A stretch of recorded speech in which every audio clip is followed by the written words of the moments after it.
Welcome to this week's podcast episode. I have brought on Keith Fitzpatrick. Keith, welcome.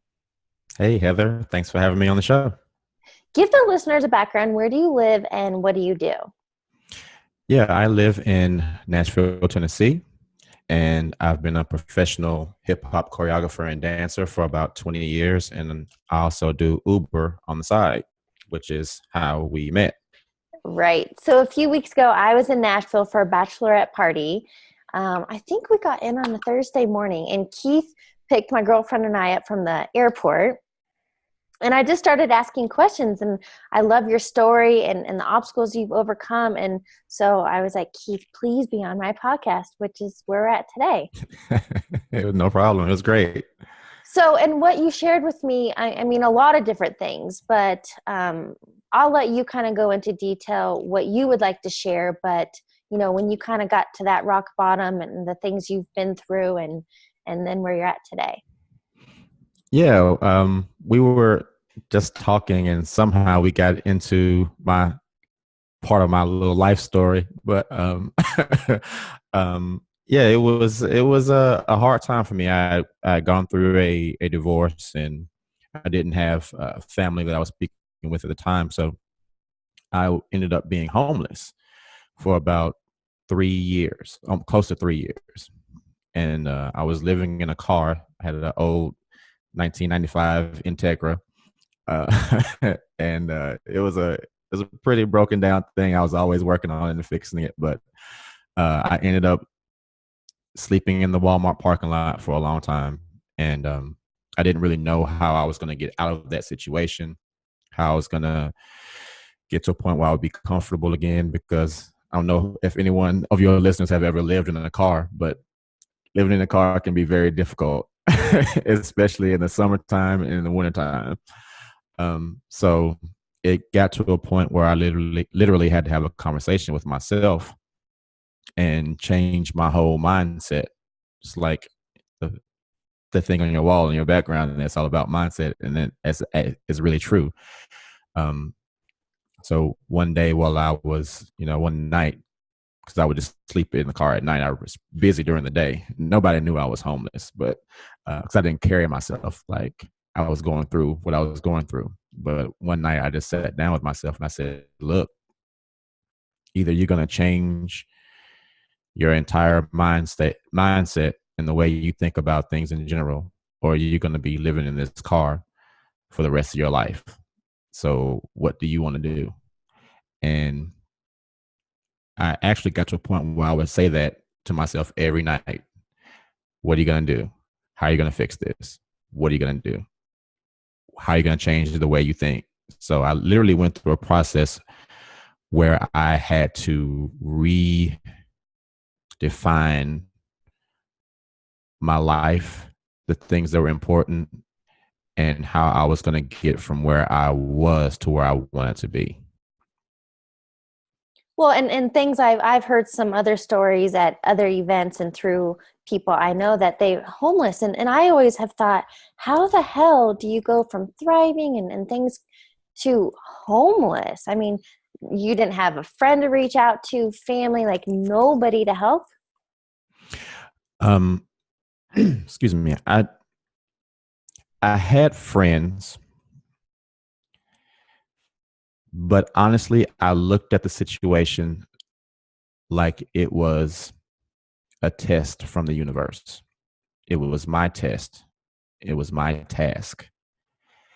And a lot of times in my life, I've always thought when I was in a tough situation, if I didn't have anybody to lean on, how would I get through this situation?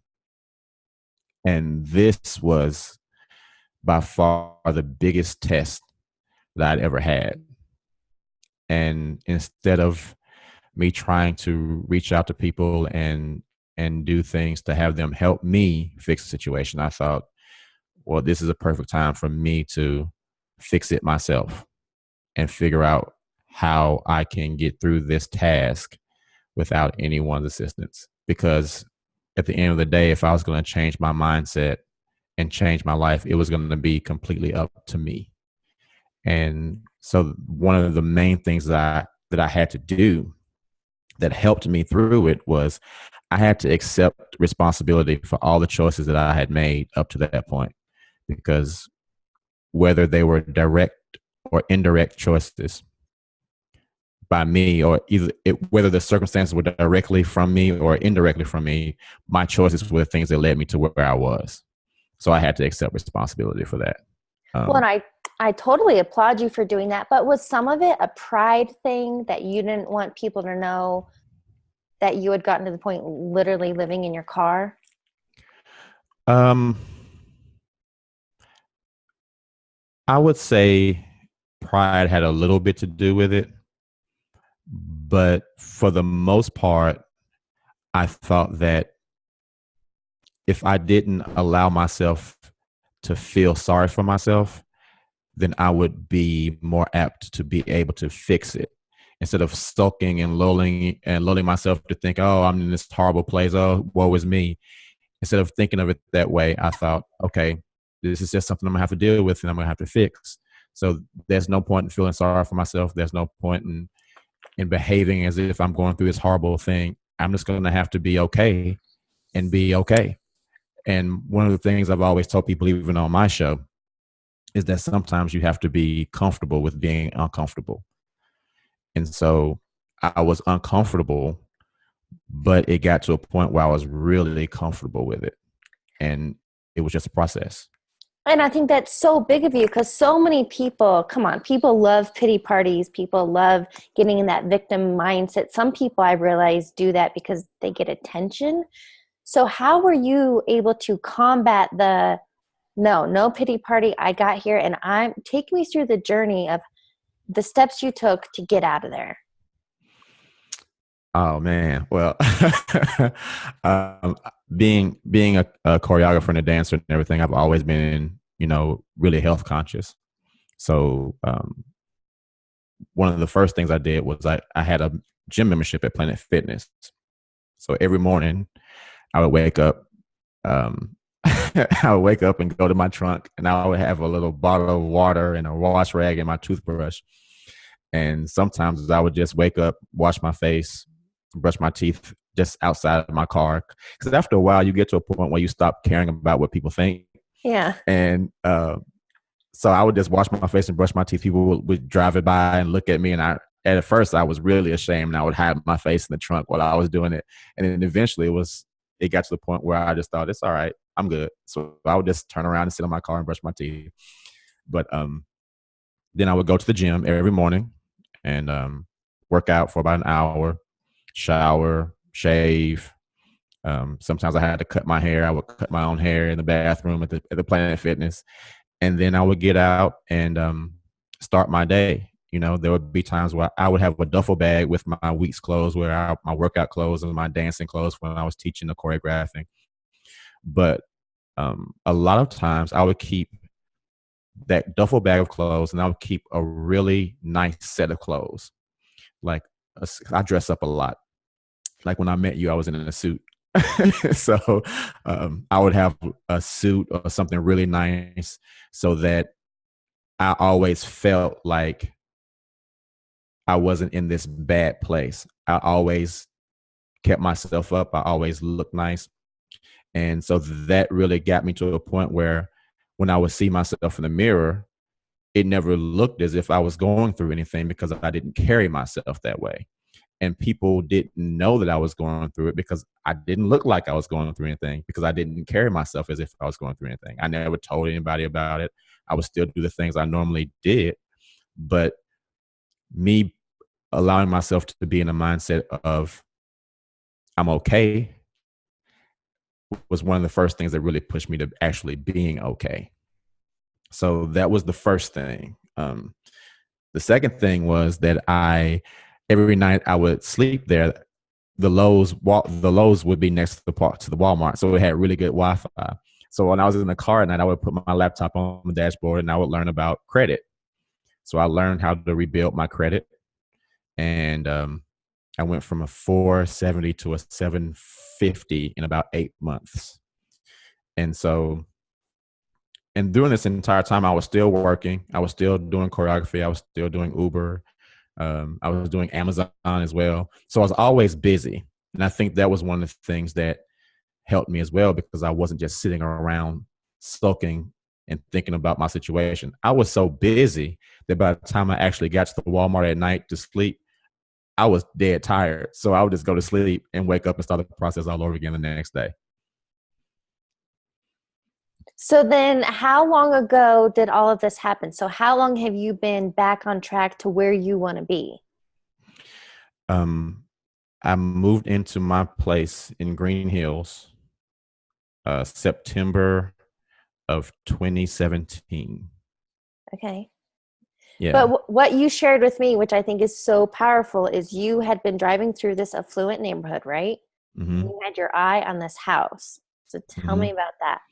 So you go from homeless, living in your car, the Walmart parking lot, Mm-hmm. Yeah. to And I this was house. right. I was out delivering packages for Amazon one day, and I drove through this neighborhood, and I saw a sign in the yard, and I took a picture of the sign, and I just kept driving. I didn't think about that much that day. But then I kept looking at the picture of the house, and I thought, I really wanted to live right there. I really want to live right there. So every night I would, and I buy into the law of attraction a little bit. There's a lot of things about it I think, yeah, but there's a lot of things about it I think, yeah, that's true. Um, so every night I would say, that's going to be my house. I can't believe I'm going to live there. I can't believe that's going to be my place. I cannot believe it. That's going to be my house. And so I called one day the number, and I said, well, I'm interested in this place on this street. And she said, well, you can go ahead and go into it because it's open. You can just go look around and everything. So I went in and looked around. And so a few days later, I went to the office downtown, and the guy that owned they own so much property. That place is so wealthy. And I just went in and I was like, okay, let's just see what happens. So I walked into it. He asked me how I was. I said, I am amazing, sir. How are you? And he said, I'm really good. He said, are you interested in one of the properties? And I said, yeah. He said, well, and I just handed him a folder, and it had all the information that he would need to know about me. And I said, here you go. Here's all my info, credit reports, all this stuff. And he took it, and then he called me a couple of days later, and he just said, come on in the office, let's get you in this house. And so yeah, I even have a video on my channel with me moving in and everything. But it was from the day I saw it until me actually being here where I am now was probably a matter of a month or two. So what I love about that, even though some of the law of attraction stuff maybe is too woo-wooey for you, but you had your eye on the prize and how quickly things can happen once you're clear on a vision. Mm-hmm, mm-hmm. I think having a specific goal, I know we all have a lot of goals, but sometimes you have to kind of zero in on something. And when you have something so firmly affixed in your mind, it's almost as if all the things that are necessary for that to happen start to fall into place. Even things that you don't have any direct control over will start to move in the direction for you to get that goal. And that is something. I bought the book The Secret. I loved it, and I gave a copy to my daughter as well, because that is true. I think even if you don't believe in the law of attraction, at the end of the day, anybody who's achieved anything has achieved that thing because they had a specific goal in mind. And them having that thought firmly in their brain is what allowed them to get to that end goal. And so whether you believe in the quote unquote law of attraction or not, it still happens. You still manifest something into your life based on the way you think and the way you keep your mind focused on a particular object or goal. Right. So now can you look back to your whole homeless experience and what are you most grateful for from that time? The thing that I got the most out of that experience was I learned to appreciate the small things, the things that we take for granted a lot of times in life. It was such a great thing for me to be able to go to the bathroom whenever I wanted to. Something so minute that you wouldn't really think about. I literally got in here and said, damn, I can go to the bathroom whenever I want. Damn, I can go to my closet whenever I want. And there's clothes in there. I can go in the kitchen and cook something. Yeah. You know, I can sit in silence because, when you're homeless, you're always out. So you never really have silence.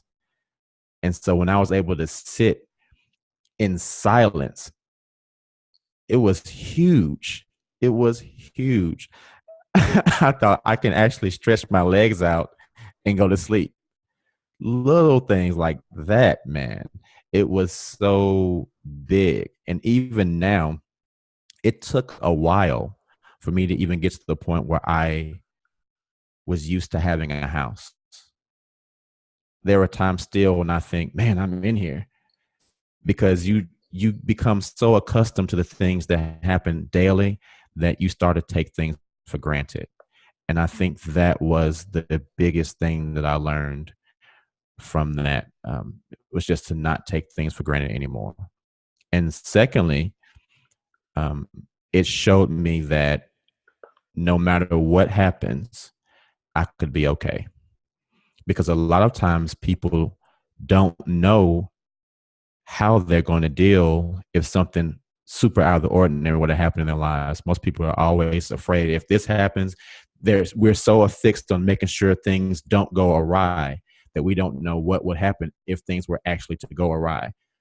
How many people in the world right now would be able to cope if they lost everything tomorrow?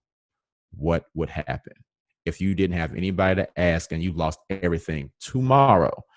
A lot of people would not know how to deal with that situation.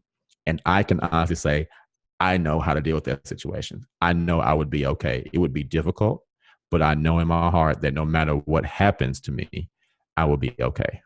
Those are the two biggest things I learned from that experience.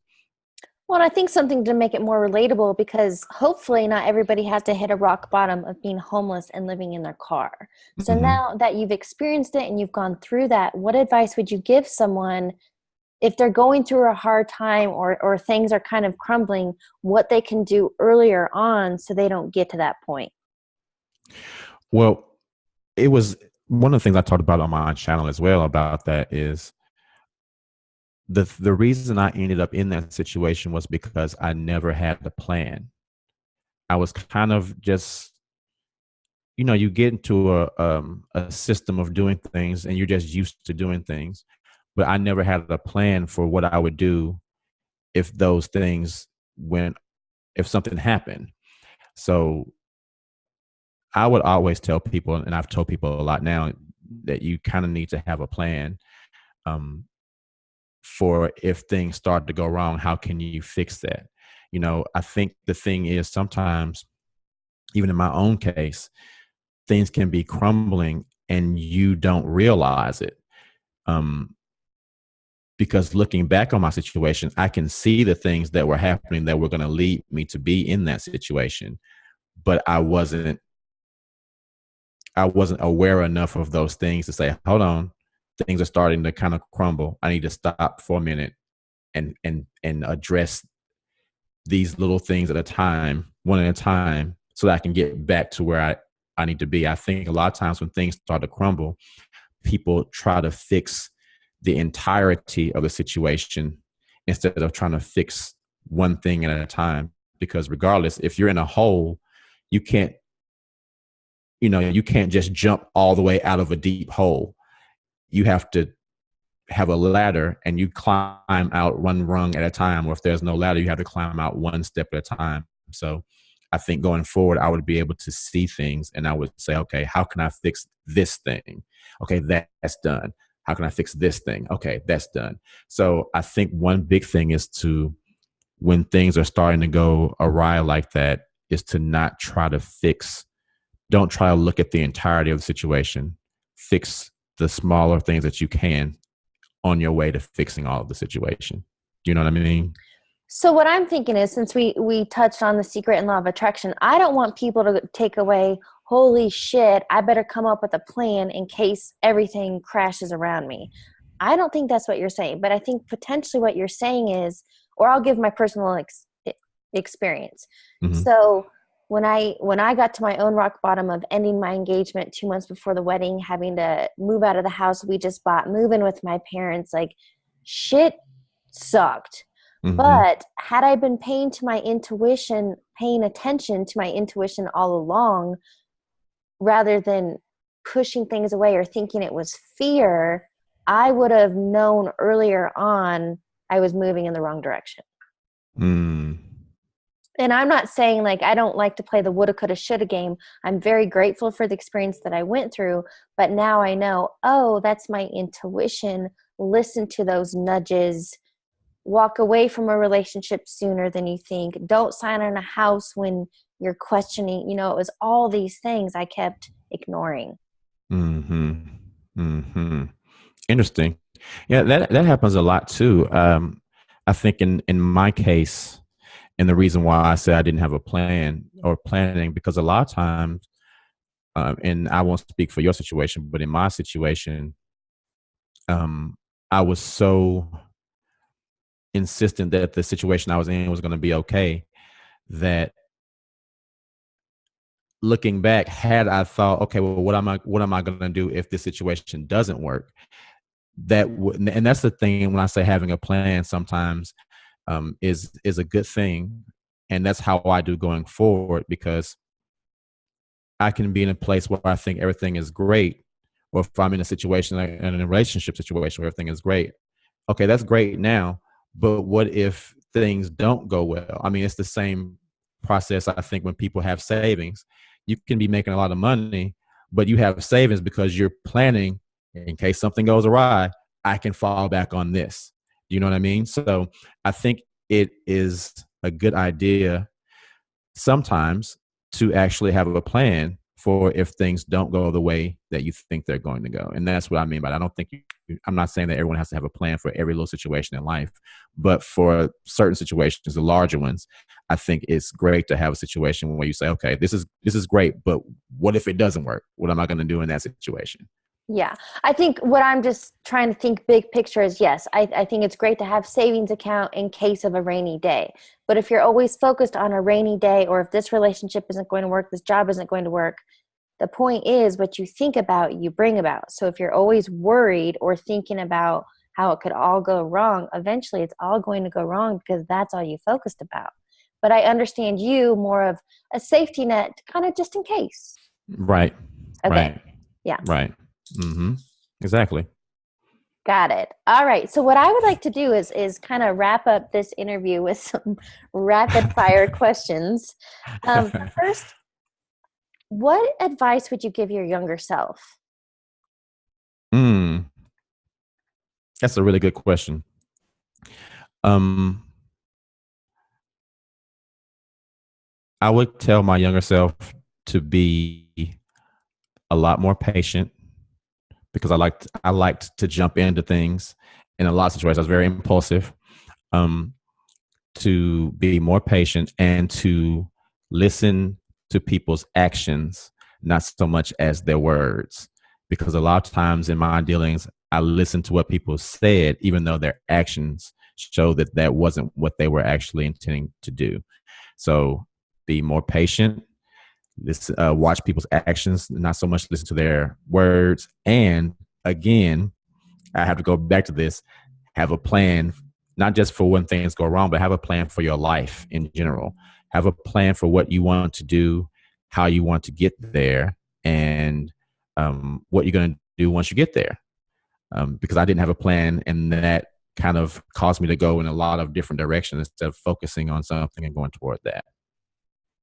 Which makes sense, right? If you don't have a clear vision, there's no roadmap. It's a blank canvas, which good or bad. Right. Exactly. What is a quote or motto that you live by?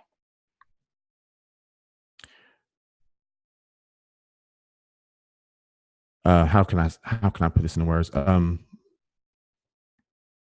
quote that I live by now is, like I stated earlier, wherever you are today is a result of the choices that you made yesterday.